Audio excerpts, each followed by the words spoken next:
Yo, what's going on, everybody? This is Nothing But Bangers, aka MBB, aka Bangers, aka I'm back, and this time with a very spicy, muy caliente deck profile that just got top 2 in one of the biggest weekend tournaments this weekend so far.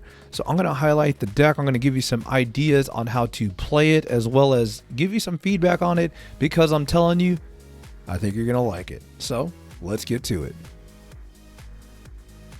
So it's actually like literally almost 4 a.m. where I am at, but I just pulled the last card that I needed to build this deck and jam some games with it.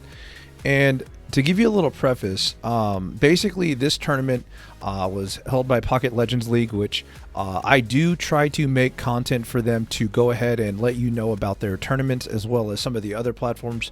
But definitely look for double videos every week highlighting their Little League Legends tournaments that they do. So for example, they do stuff like no EXs, or they do stuff like a specific ban list, so that way some other Pokemon can get a chance to shine outside the normal, Mewtwo, Pikachu, and Charizard, and so on. So yeah, definitely check that out. And then on Saturdays/Sundays, they usually do the big tournament that has no restrictions, and this is where we saw this result. So I'm gonna kind of cut through just some of the basic stuff. I mean, it's a lot of Mewtwo, it's a lot of Pikachu, it's some Weezing and Arbok, but I'm just gonna get to the spice of the tournament. So there was somebody that snuck in 19th place, and they do like a asymmetric cut. So basically, if you're X2 going into the second day, you get a chance to move on to the top cut. So this is different than what you see in Ursi's tournaments that are like 1,000 people, and like you just better have good tiebreakers if you're X2, or else you're just kind of boned, right? So very different, and this is one of those reasons why it's really cool to see asymmetric cut. So check this out. So anyways, there's a lot of X2s, right? But let's highlight this player that goes by Tauros. So Tauros brought, and by the way, shout out Tauros, I read some of your chats, interacted with you a little bit in the Discord, but they brought a very interesting deck. 2 Growlithe, 2 Arcanine EX, 2 Moltres EX, Aerodactyl, and then in the trainer lineup, you've got Giovanni, 2 of them, you've got 2 Research, you got 1 Sabrina, you got 2 X Speeds, you got 2 Pokeballs, you've got 2 Potions, 1 Old Amber, and 1 Red card, which again, hotly contested card. If you don't know what Arcanine does, because maybe you just like skipped over it because you're like, it's not Charizard, and it's not 9 tails or 1 prize, this is kind of the step in between, right? So it's gonna have 150 HP, so it's pretty thick, right?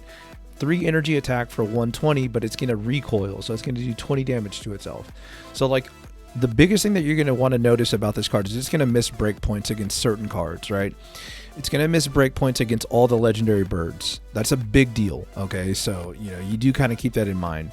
It's also going to miss breakpoints against Mewtwo, and then obviously the big stage 2s, the Blastoises, the Charizards, the Venusaurs, okay? However, 120 plus a Giovanni does take care of Starmie EX, pretty much every other card that's like, played, pretty much, right? Outside the birds and the ones that I just mentioned.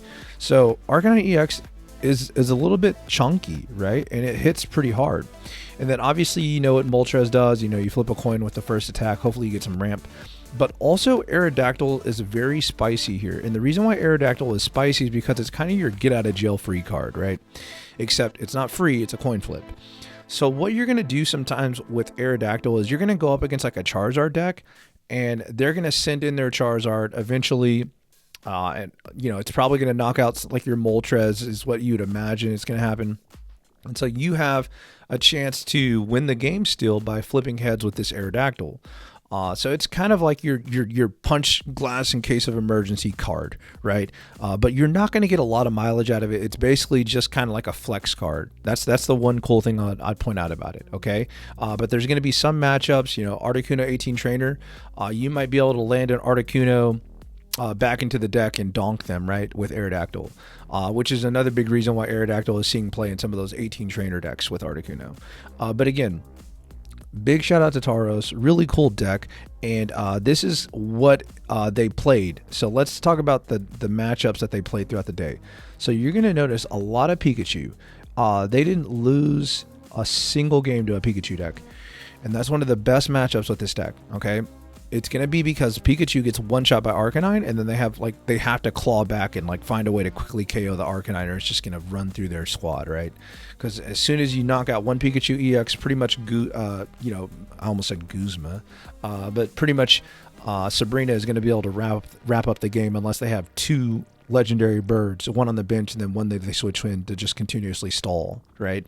So again, the Pikachu matchup is really, really, really, really good because of that. That's the biggest thing that you can kind of take away, which is a big change up from these Charizard decks who kind of have a tough time sometimes with Pikachu because it's so fast, and then obviously the legendary bird weakness, right? But this deck is going to be a stage 1 deck, so it's a little bit different than those Charizard decks, which is really, really massive, really massive. So again, when I played this deck, I played it with Rapidash because I wanted to ping early damage with Rapidash and then send in Arcanine as my closer, but they just basically said, screw that, let's just run Moltres as an Arcanine, and it turns out it's pretty good. Some of the other matchups, you'll notice that they did drop a game to Mewtwo, and then they dropped a game to Starmie Articuno, and then they were eventually knocked out by Mewtwo and Gardevoir in the finals. They got all the way to the finals. Let me make sure I show you that too, because that's actually like the coolest part, right? So it gets the top cut, they get all the way to the end. And then I believe they actually won game 1 as well, but they ended up just dropping games to Mewtwo. So, we'll talk about that in another video, but I really wanted to just highlight this specific deck. You'll notice it did beat a Charizard, but it only saw one throughout the day. It did handle Weezing and Arbok, which is, it's actually really cool because I actually played this in my test games with it too. It just runs over Weezing and Arbok, right? Because it can one-shot them, all of them, right? And then, it's pretty bulky, so you still have to, the Weezing Arbok deck does have to do quite a bit of damage to knock it out, probably 2 to 3 hits, right? And so by the time you do that third hit, you've probably almost lost the game by that point. So again, when you look at this deck, it's really interesting. And I want to highlight too, when you play a deck like this, like you got to understand something, okay? Like in order to win a tournament, you have to bring something that is going to beat 2 out of the 3 big 3 decks, right? It's got to beat either Charizard and Pikachu, or it's got to beat, some combination of Charizard, Pikachu, and Mewtwo. It's got to, because if it doesn't, it's just not going to work. And so if you're trying to win a tournament, you have to kind of go into it thinking that. Now, the other aspect of this, and I'm going to go into this a little bit deeper in another video, is if you want to just top an event, you bring Pikachu, right? You bring Pikachu, you bring Mewtwo, and you call it a day. Charizard, it's gonna be tough to win a tournament. You can definitely top with Charizard, but like if you want to win a tournament, in my opinion, obviously you have to get lucky.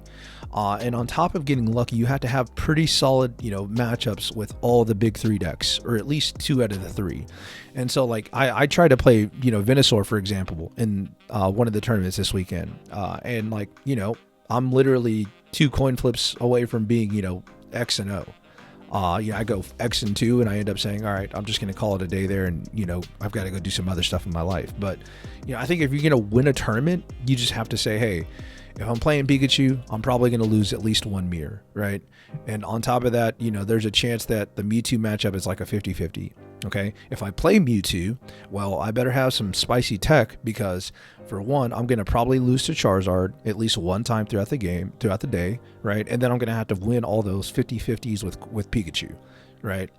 And then if I play Charizard, well, hopefully I just see nothing but Mewtwo, and even if I see only Mewtwo, I still have to draw my Charizard and make sure that they don't, get that 150 rolling early, and hopefully they don't have any spicy technology, right?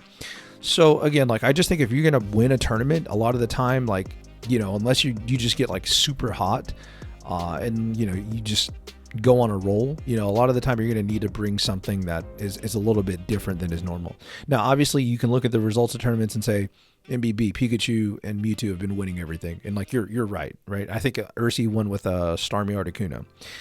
So, like, hey, that's just my thoughts, but like I look at it a lot like poker. In poker, you either say, hey, I want to get into the money and I just want to play safe enough to get into the money and then, I'm good with that. Or I want to play aggressive and try to win this whole thing.